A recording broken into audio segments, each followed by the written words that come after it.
સારા જગમાં છે તું, સારા જગમાં, ગગનમાં, અગનમાં, આકાશમાં, પ્રકાશમાં, સરિતા સાગરમાં, પેડ પહાડમાં, જીવ જંતુમાં, દેવ દાનવ માનવમાં, કીડી કુંજરમાં તું છે ભગવાન. जिधर देखो इधर तू ही जहां जहां नजर मारी ફરે છે યાદી ભરી છે આપની, ખૂનીના ખંજરોમાં તું છે, પ્રિયાના ચુંબનોમાં તું છે, હરિહર હે ભગવાન. તું દરેક જગ્યાએ તું રહેલો છે પરમાત્મા. સારા જગમાં તું છે. હવે આપણી પરંપરા છે કે સારી સૃષ્ટિમાં ભગવાનને આપણે જોવા.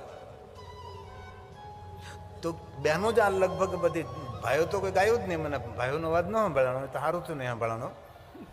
બહેનો જ બધા કે બહેનો પણ હવે છે ને આ પંક્તિમાં થોડુંક ભેળવી દેવું.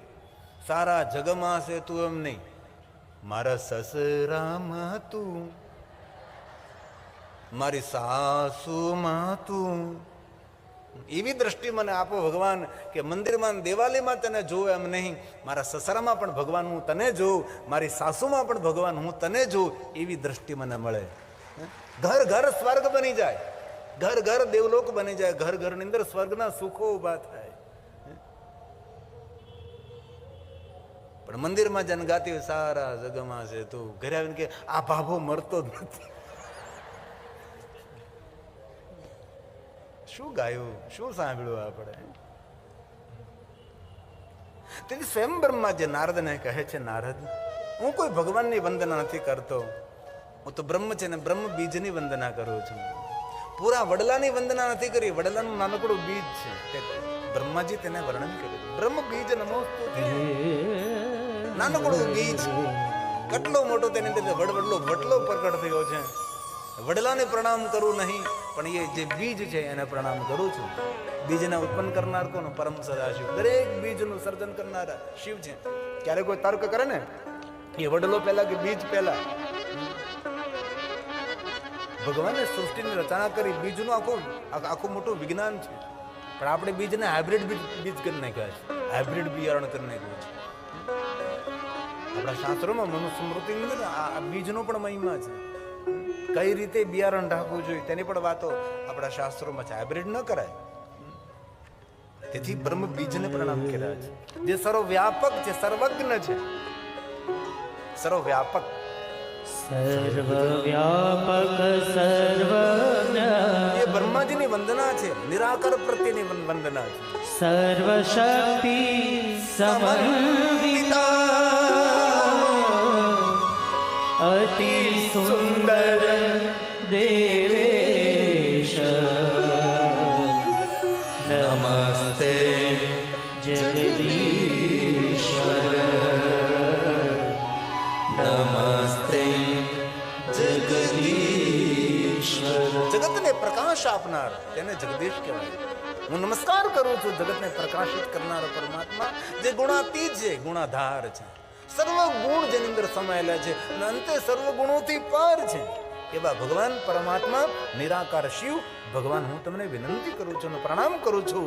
તવેશ્વર્યમ યદ જગદોદય રક્ષા પ્રલય કરું, જે જગતનું સર્જન કરે છે, જગતનું સંચાલન કરે છે, જગતની રક્ષા કરે છે અને ફરી પાછું જગતનો લય કરે છે.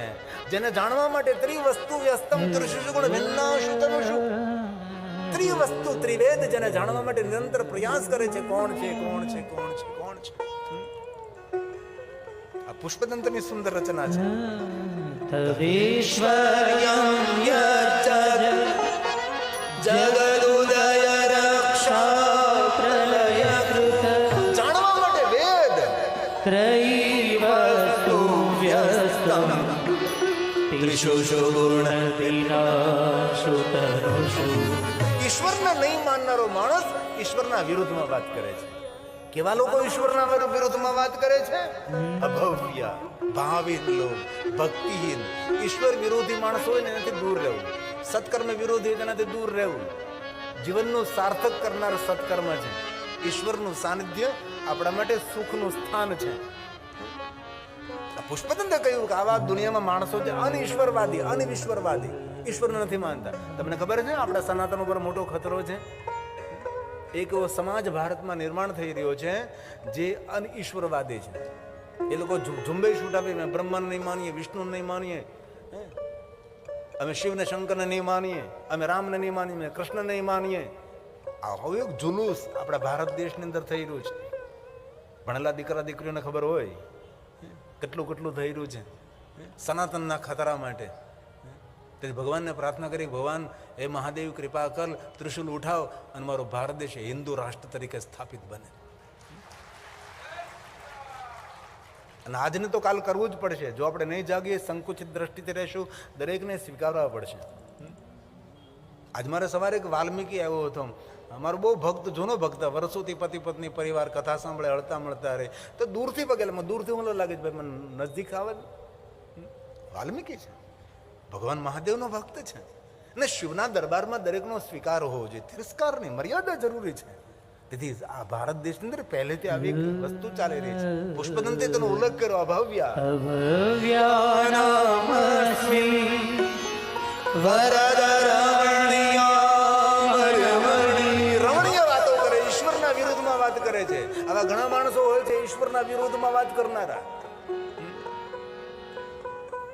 રમણીય વાતો કરે છે, પણ એ રમણીય નથી, અરમણીય છે. ઈશ્વરના વિરુદ્ધમાં વાત કોણ કરે? જડ બુદ્ધિ વાળા માણસો હોય, દુર્બુદ્ધિ વાળા માણસો હોય. આ યુગો પહેલા લખાણું છે, પુષ્પદંતે ગાયું છે. વિહંતુ વ્યાક્રોશી વિદત કે જડધિય વિદત કે જડધિય. જડબુદ્ધિ વાળા માણસો ઈશ્વર વિરોધી વાતો કરે છે. સમાજ વિરોધી, ઈશ્વર વિરોધી વાતો કરવી એ ભાવહીન લોકોનું કામ છે. બ્રહ્મા નારદને કહે છે, નારદ, શિવ તત્વ મતલબ જે તમારી આંખો દ્વારા જોઈએ છે. અમારી કથામાં એક સમાજ સુધારક માણસ આવ્યા હતા, બહુ સારા માણસ હતા, ડાયા માણસ હતા, એનો વિરોધ નથી કરતો હું, પણ એ કથામાં તેના સમાજમાં કથા હતી એટલે આપણે પ્રવચન કરવા બે શબ્દો એને બોલવા માટે આવ્યા. તો કથાના સ્ટેજ ઉપર એ મંદિરોનો વિરોધ કરવા લાગ્યા. મંદિરો નહીં બનાવવા જોઈએ, મંદિરોમાં જવું નહીં, મંદિરમાં ચડાવો એટલો આપવાનો જોઈએ, મંદિરમાં દાન નહીં કરવું જોઈએ, આ બધી શું જરૂર છે મંદિરોની. આટલો બધો વિરોધાભાસ ઉભું કર્યું તેને. હોસ્પિટલો બનાવવી જોઈએ, દવાખાના બનાવવા જોઈએ, દરેક રોગની હોસ્પિટલો હોવી જોઈએ, ઘણું બધું તે બોલ્યો. પછી વડીલનું પ્રવચન પૂરું થયું ત્યારે મેં કહ્યું કે બહુ તમારી વાત સાચી છે, મને બહુ જ ગમી. તમે મંદિરનો વિરોધ કર્યો એ પણ તમારી વાત સાચી હોશે કે તમારી દ્રષ્ટિએ, અમારી દ્રષ્ટિએ તો નહીં. પણ તમારી હોસ્પિટલમાં જે ડૉક્ટર નોકરી કરે છે એ ડૉક્ટરને પૂછી લેજો કે એ ડૉક્ટર પહેલાં મંદિરે દર્શન કરવા જાય ને પછી તમારી હોસ્પિટલમાં પ્રેક્ટિસ કરવા આવે છે. પહેલાં એ મંદિરે જશે, ભગવાનની પ્રાર્થના કરજે, પ્રભુ હું જાઉં છું, આ જે કાંઈ છે તારી દુનિયા, તારી રચના છે ભગવાન, હું જે કાંઈ કરું છું ભગવાન તને. અને સારા ડૉક્ટરને જોઈએ ઓપરેશન કરે પહેલાં ભગવાનને પ્રાર્થના કરે, અને પ્રાર્થના કર્યા પછી એ બધું પડીકું ખોલે. વિરોધ કરવાની જરૂર ને સમજવાની જરૂર, યજ્ઞનો વિરોધ કરવાની જરૂર, યજ્ઞને સમજવાની જરૂર છે. ભલે દરેક પ્રવૃત્તિ વૃત્તિ કરવી જરૂરી છે, એનો વિરોધ નથી, પણ તમે મૂળ ખંડન શા માટે, આપણે સનાતનનું ખંડન આપણે સનાતી બનીને શા માટે કરવું જોઈએ? એ ક્રાંતિકારી વિચારોને કહેવું કે આવી રીતે કોઈને 3 કલાક મૌન થઈને બેસાડી જાય. ભગવાનની કથા 3 કલાક તમને એક સાધુ, એક તપસ્વી, એક ઋષિ જેમ હિમાલય પહાડમાં બેઠો હોય એમ તમને 3 કલાક બેસાડે છે આ ભગવાનની કથા. બ્રહ્મા નારદને કહે છે, નારદ, તત્વનું વર્ણન તો ન કરી શકું, પણ તમારી આંખો દ્વારા જે કંઈ જોવો છો ને એ શિવ તત્વ છે. શિવ તત્વ એટલે તું સૂર્ય, ચંદ્ર, ગ્રહ, તારા, નક્ષત્ર, ગગન, અગન, આકાશ, પ્રકાશ, સરિતા, સાગર, પેડ, પહાડ, જીવ, જંતુ, આ બધું શિવ તત્વ છે. હું, તમે, જગત, આ બધું શિવ તત્વ છે. જે કાંઈ આંખો દ્વારા જોઈએ પણ શિવ તત્વ છે, આંખો દ્વારા જોઈ શકતા નથી એ પણ શિવ તત્વ છે, મન દ્વારા વિચારીએ પણ શિવ તત્વ છે, મન દ્વારા વિચારી શકતા નથી એ પણ શિવ તત્વ છે. આ શિવ તત્વની એકદમ નાનકડી વ્યાખ્યા. શિવ તત્વ એટલે શું? આ જે કાંઈ આપણે આંખો દ્વારા જોઈએ છીએ, ગગન પૂરું, વિશ્વ પૂરું, બ્રહ્માંડ, એ સમગ્ર શિવ તત્વનું એક પ્રતીક છે. આકાશમાં 9 લાખ તારા શિવ તત્વનું પ્રતીક છે. સૂર્ય, ચંદ્ર, પૃથ્વી, ગ્રહ, તારા, સમંદર, સરિતા, ઝાડ, પહાડ, પેડ, જીવ, જંતુ, જાનવર, બધું શિવ તત્વનું પ્રતીક છે. તેથી બ્રહ્માજી નારદને એમ કહેલું કે નારદ, જે કાંઈ તમારી આંખો દ્વારા જોવું એ બધું શિવ છે, અન્ય કોઈ શિવથી પર કાંઈ છે જ નહીં. તેથી સૂર્ય પણ શિવ છે, ચંદ્ર પણ શિવ છે. આપણે શા માટે આ બધાને પગે લાગીએ છીએ? કારણ કે બધા શિવ છે. ધરતી પણ શિવ છે, જલ પણ શિવ છે, અગ્નિ પણ શિવ છે. એ બધા શિવ છે. પુષ્પદંતે કહ્યું તમર્ક અર્ક સૂર્ય એ પણ શિવ છે. સોમ એટલે એ પણ શિવ છે. ત્વમર્ક સ્વં સોમ ત્વમસી પવનસ્ત્વં ભૂતવઃ. એ શિવ છે. પવન વાયુ એ પણ શિવ છે. જે અષ્ટમૂર્તિ સ્વરૂપ ભગવાન શિવ છે. એ બધું શિવ છે. આપણે શ્વાસમાં લઈએ પણ શિવ છે. જીવ ભોજનમ જીવ એ પણ શિવ છે. જે કાંઈ દુનિયામાં દેખા શિવ તત્વનું વર્ણન કરવા લાંબુ સમજવાની જરૂર નથી. જે કાંઈ જીવનમાં ઘટના બને બધી શિવ છે. જીવનમાં જે કાંઈ વિચારીએ શિવ છે, બોલીએ શિવ છે, હારું નરું ખંજર મારીએ શિવ છે, ને ખંજર ખાઈ રહ્યું એ શિવ છે. ભોજન પણ શિવ છે ને ભોગતા પણ શિવ છે. આ શિવની એકદમ નાની વ્યાખ્યા છે. જે અષ્ટમૂર્તિ સ્વરૂપ બ્રહ્માજીએ વર્ણન કર્યું છે, સર્વો ભવસ તથા રુદ્ર, આ બ્રહ્માજીના શબ્દો છે. અષ્ટમૂર્તિ સ્વરૂપ ભગવાન શિવ છે. સર્વો ભવસ્તથા રુદ્ર. આ ક્રમશઃ ભગવાન શિવ તત્વનું વર્ણન છે. બહુ અઘરું છે. શિવ મહાપણ કથા એટલી સરળ સહેલી નથી, બહુ જ કઠિન છે. આ જ્યાં દેખો ત્યાં શિવ શિવ છે. ધત્તે ચરાચરમ. દુનિયાની કોઈ એક જગ્યા ખાલી નથી.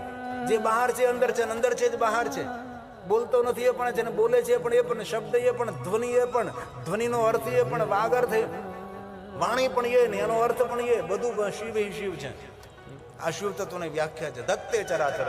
ધત્તે ચરાચરમ વિશ્વરૂપમ વિશ્વંભરાત્મકમ શંકરસ્ય મહેશસ્ય શાસ્ત્રમ શેવેતિ નિશ્ચય. આ શાસ્ત્રનો નિર્ણય છે. આપણે કોઈ પ્રશંસા કરે ને ત્યારે સમજી લેવાનું શિવજી આપણા માટે અમૃત મોકલાયું છે. આપણે કોઈ વાહવા કરે, પ્રશંસા કરે ત્યારે સમજવું શિવજી આપણા માટે અમૃત મોકલાયું છે.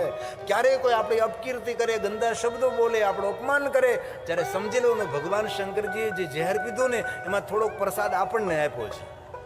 એ સમજી લેવું. જે કાંઈ જીવનમાં ઘટના બને શિવ પ્રસાદ સમજવું. આવું આપણા શાસ્ત્રોમાં કહ્યું છે. આ શાસ્ત્રનો નિર્ણય છે. તત્વ કોણ? શિવ કોણ? જે આંખો દ્વારા જોઈએ શિવ છે. અને અષ્ટમૂર્તિને રોજ પ્રણામ કરો. જલને પ્રણામ કરો, અગ્નિને પ્રણામ કરો, ધરતીને પ્રણામ કરો, આકાશને પ્રણામ કરો, સૂર્યને પ્રણામ કરો, ચંદ્રને પ્રણામ કરો. એ અષ્ટમૂર્તિ તમારા જગત સંચાલિત છે. તેથી લિંગાષ્ટક, શિવાષ્ટક, બિલ્વાષ્ટક, રુદ્રાષ્ટક 8 શા માટે? કારણ કે ભગવાન શિવની મૂર્તિ કેટલી છે? 8. અષ્ટમૂર્તિ સ્વરૂપ ભગવાન શિવ છે. વચ્ચે એક વાત કહી દઉં. જે રીતે 12 જ્યોતિર્લિંગ છે ને એ રીતે ભગવાન શિવજીના અષ્ટલિંગોનું પણ વર્ણન છે. ભગવાન મહાદેવના 12 જ્યોતિર્લિંગ. મને ચંદુભાઈ ગજરા કહ્યું કે છેલ્લા 2 દિવસ જ્યોતિર્લિંગ માટે રાખવા. છેલ્લા 2 દિવસ જ્યોતિર્લિંગ માટે રાખવા. પહેલા હું કથા કરતો ને 30 વર્ષ પહેલા 9 દી મને બહુ ઝાઝા લાગતા હતા. કથા મારી પાસે ઘટતી હતી કે હવે હું 2 દી હું બોલીશ. હવે એમ થાય હું બોલું હું ના બોલું, હું મારે છોડવું હું તમને કેવું. કે દિવસ રાત્રિ હું ભણ્યો છું ભાઈ. આશ્રમના રોટલા ખાય એના બધું સંશોધન કર્યું છે. શિવ કોને કહેવાય? શિવ મહાપણનું રહસ્ય કોને કહેવાય? તો હજી કે તામિલી ગ્રંથ છે શિવ રહસ્યમ. એ તો બહુ અઘરો ગ્રંથ છે.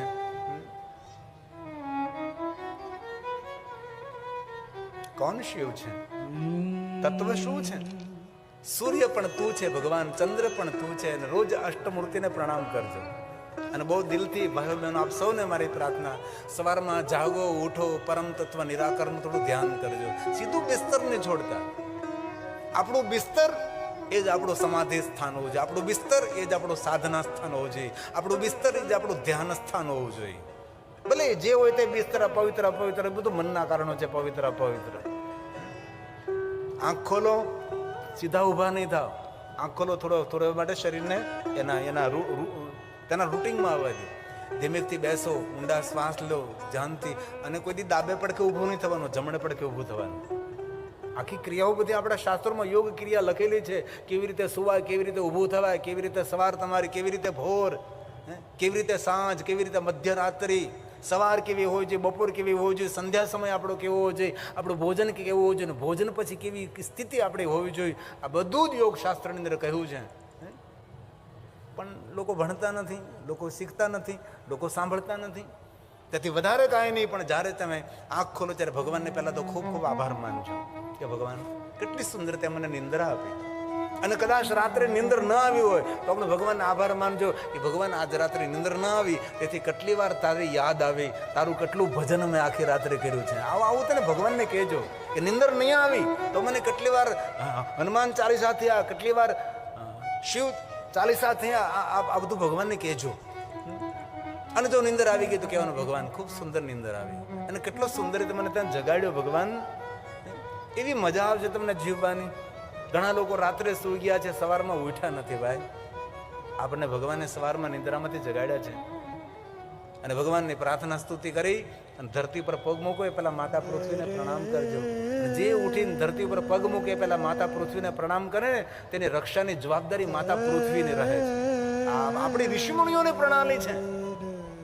સ્વાધ્યાય પરિવારમાં કેટલું કેટલું શીખવતા હતા, કેટલા છોકરા સ્વાધ્યાય કેન્દ્રોમાં જતા હતા, કેટલું સારું સારું શીખતા હતા. સમુદ્ર વસને દેવી પર્વતસ્તન મંડલે વિષ્ણુ પત્ની નમસ્તુભ્યં પાદસ્પર્શમ ક્ષમસ્વ. તેથી ઈશ્વર ક્યાં છે? સૂર્ય પણ તું, ચંદ્ર પણ તું છે. ગગનને પ્રણામ કરો, તારા મંડલને પ્રણામ કરો, ચંદ્રની વંદના કરો, સૂર્યની વંદના કરો. જીવન સાર્થક બની જશે. તેથી આ એક સુંદર રચના કરે છે. सूरज तू है, चंदा तू है. ક્યાં છે શિવ? સૂર્ય પણ તું છે ને ચંદ્ર પણ તું છે. આકાશની અંદર ટમટમતા તારાઓ પણ પરમાત્મા તું છે. સાગર પણ તું છે, સાગરની લહેર પણ તું છે, સાગરના જલકણ પણ તું છે, બીજ પણ તું છે, છોડ પણ તું છે, છોડમાં રણછોડ પણ તું છે, પર્ણ પણ તું છે, ડાલી પણ તું છે, કળી પણ તું છે, ફૂલ પણ તું છે, ને ફૂલોમાં રહેલી મહેક એ પણ પરમાત્મા તું છે. सूरज तू है, चंदा तू है, निराकार ब्रह्मांड तू है. सूरज तू है, चंदा तू है, निराकार ब्रह्मांड तू है. धरती और आकाश भी तू है, धरती और आकाश भी तू है. आत्मा परमात्मा तू. હે મહાદેવ.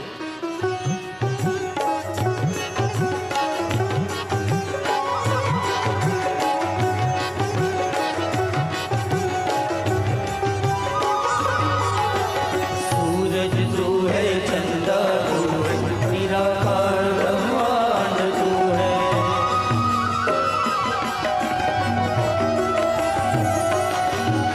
सूरज तू है, चंदा तू है, निराकार ब्रह्मांड तू है. धरती और आकाश भी तू है, धरती और आकाश भी तू है. आत्मा परमात्मा तू. महादेव हर महादेव हर महादेव हर महादेव हर महादेव हर महादेव हर महादेव हर महादेव हर.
નથી, આજને તો કાલ આ બધી જ વસ્તુ પર પ્રતિબંધ આવી જશે.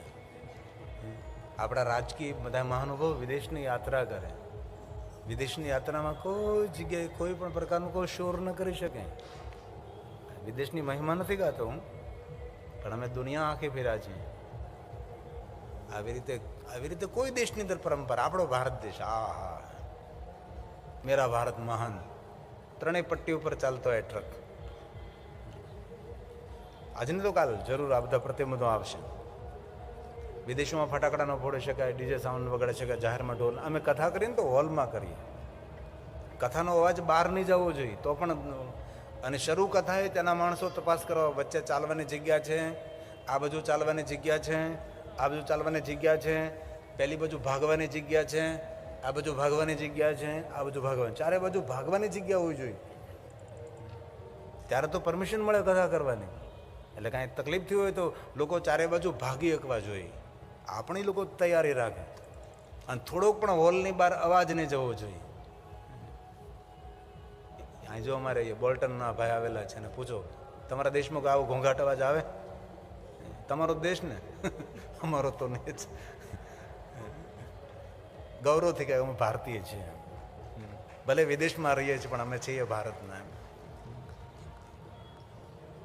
તો બ્રહ્મા નારદને કહે છે, હે નારદ, નિરાકારમાંથી આદિ પુરુષ આદિ પ્રકૃતિનું પ્રગટી થયું. આદિ પુરુષને આપણે શિવ કહ્યું, આદિ પ્રકૃતિને આપણે શક્તિ કહે છે. ભગવાન શિવ પ્રગટ થયા, તેનું રૂપ સૌથી જુદું વિચિત્ર રૂપ હતું. કેવું રૂપ? તો કે શિશમંદગ્નિ ધારી ભાલચંદ્ર ત્રિલોચન પંચવક્ર પ્રસનાત્મા દશ બાહુ ત્રિશુલધૂપ, આવું શિવનું રૂપ હતું. સાથે આદ્ય શક્તિ પ્રગટ થઈ અને શિવ અને શક્તિ દ્વારા આ જગતનો વિસ્તાર થયો છે. ભગવાન મહાદેવના રૂપનું વર્ણન કરવામાં આવ્યું છે. ભગવાન શંકરજીના સ્વીકારનું વર્ણન કરવામાં આવ્યું છે. સ્વરૂપનું, આકાર નિરાકારનું સુંદર વર્ણન કરવામાં આવ્યું છે. ભગવાન શિવ પ્રગટ થયા છે અને ભગવાન શિવ અને શક્તિ દ્વારા સમગ્ર સૃષ્ટિ પ્રગટ થઈ અને ભગવાન શિવ અને શક્તિ દ્વારા એક દિવ્ય પુરુષ પ્રગટ થયા, જેને આપણે પ્રથમ પુરુષ કહીએ છીએ, પહેલો પુરુષ કહીએ. શિવ કોણ છે? તો કે આદિ પુરુષ છે. અને શિવ અને શક્તિ દ્વારા પ્રગટ થયેલા પુરુષ, તેને આપણે પ્રથમ પુરુષ કહીએ છીએ. શિવજીને પ્રથમ પુરુષ નથી કહેતા, શિવજીને આપણે આદિ પુરુષ કહીએ છીએ. અને શિવ અને શક્તિ દ્વારા પ્રગટ થયેલા જે પુરુષ છે તેને પ્રથમ પુરુષ કહીએ છીએ. અને પ્રથમ પુરુષ જ્યારે પ્રગટ થયા ત્યારે શિવ અને શક્તિને કહ્યું, હું કોણ છું? આપણા શાસ્ત્રનો જીવનનો પહેલો પ્રશ્ન છે, હું કોણ છું? ત્યારે એ પ્રથમ પુરુષ બોલે છે કે હું કોણ છું, ત્યારે શિવ અને શક્તિ તેમની ઓળખાણ આપે છે. સાંભળો, વિષ્ણવતી વ્યાપક ત્વાતે, તમે વ્યાપક રહેશો તેથી તમારું નામ વિષ્ણુ રહેશે. આ નામ મોટી ખ્યાતિને પ્રાપ્ત થશે. શિવ અને શક્તિ બોલે છે, નામ ખ્યાતમ ભવિષ્યતિ, ભવિષ્યમાં આ નામને મોટી ખ્યાતિ મળશે. અને જે કોઈ તમારું નામ લેશે, યુગે યુગે અનેક નામોથી પ્રસિદ્ધિ પ્રાપ્ત થશે, તેને બધા દુઃખોમાંથી મુક્તિ મળશે. આવું શિવ અને શક્તિએ ભગવાન વિષ્ણુને વચન આપ્યું છે. પહેલું વચન આપનારા શિવ અને શક્તિ ભગવાન વિષ્ણુને પહેલું વચન આપ્યું છે કે પહેલું નામ તમારું વિષ્ણુ રહેશે અને યુગે યુગે તમે પ્રગટ થશો અને અનેક નામોથી તમે જગ પ્રસિદ્ધ બનશો. આવું શિવજી બોલ્યા છે. બહુન્ય જ્ઞાની નામાની ભક્ત સૌખ્ય કારણી. શિવજીએ વચન આપ્યું છે કે એ વિષ્ણુ તમારા નામનું કોઈ ભજન કરશે તેને દુનિયાના સુખ મળશે. શું કહ્યું? ભક્ત સૌખ્ય કારણી, તેને સુખ મળશે. તમે જો એકાત્મ કેટલું છે.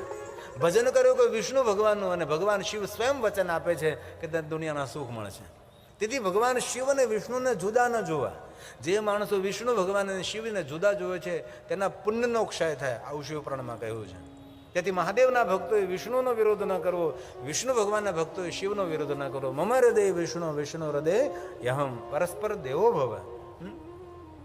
તો વર્તમાન યુગમાં વિષ્ણુ ભગવાનના કેટલા નામ છે? બહુની નાની નામાની. ભગવાન વિષ્ણુજીના 1000 નામ છે. તેથી ક્યારે અવસર મળે તો વિષ્ણુ ભગવાનના 1000 નામનો પાઠ કરો. રોજ ન કરી શકો તો રામનવમી હોય, જન્માષ્ટમી હોય ત્યારે વિષ્ણુ ભગવાનના 1000 નામનો પાઠ કરો. રોજ 1000 નામ ન કરી શકો તો રોજ 100 કરવા, એટલે 10 દિવસે પૂરા થશે. અને એ પણ તમને વધારે લાગે, રોજ 50 નામનો પાઠ કરો, 20 દિવસે પૂરા થશે.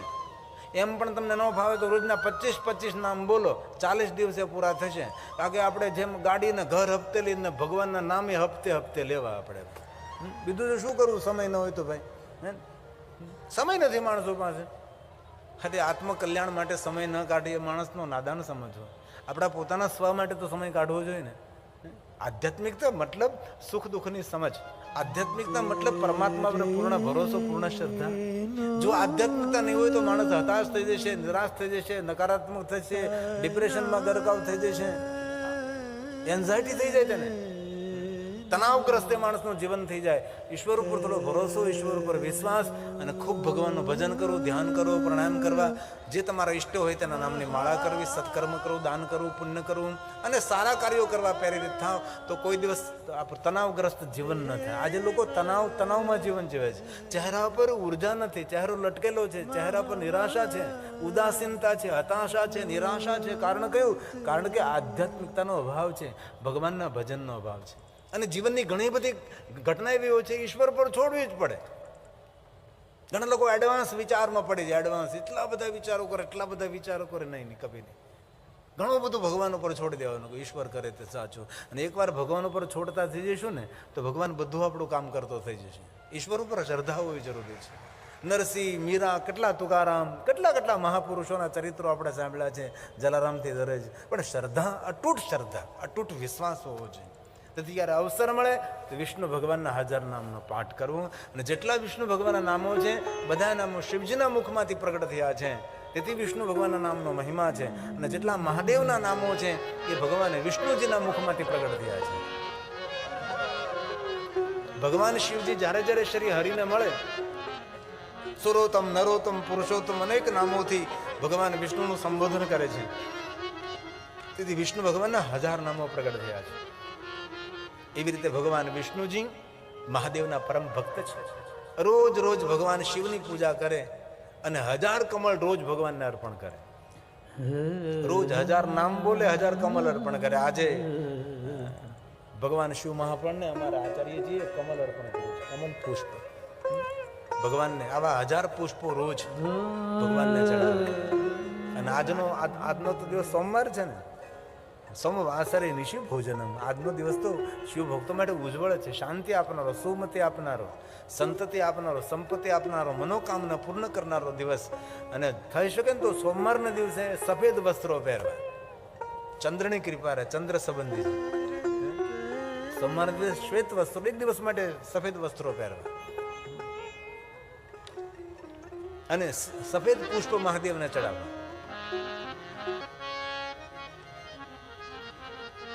અને આમ જોઈએ શિવ મહાપ્રસંગમાં તો શિવાલયની ધજા પણ સફેદ હોય, શ્વેત ધજા. ભગવાન શિવની સાધના પણ શ્વેત વસ્ત્રનો ખૂબ મહિમા છે. શ્વેત ચંદનનું ત્રિપુંડ કરવું, શ્વેત પુષ્પો, શ્વેત નૈવેદ્ય, શ્વેત ધનધાન્ય, શ્વેત પુષ્પો. આજે સોમવારનો એક વિશેષ મહિમા છે.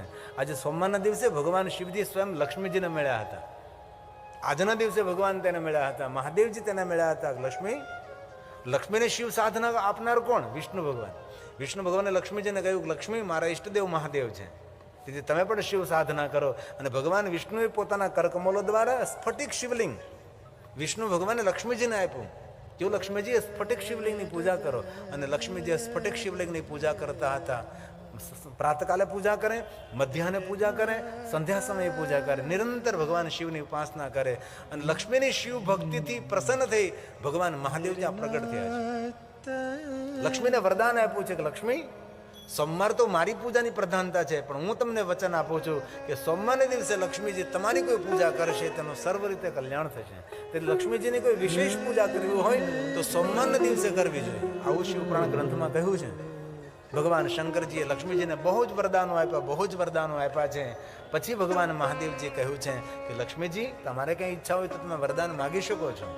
ભગવાન આપનું દર્શન એ જ મોટું વરદાન, આપનું દર્શન એ જ મોટું વચન છે. ભગવાન એવું ભાગ્ય કોનું હોય કે મહાદેવજી આપનું દર્શન મને પ્રાપ્ત થાય.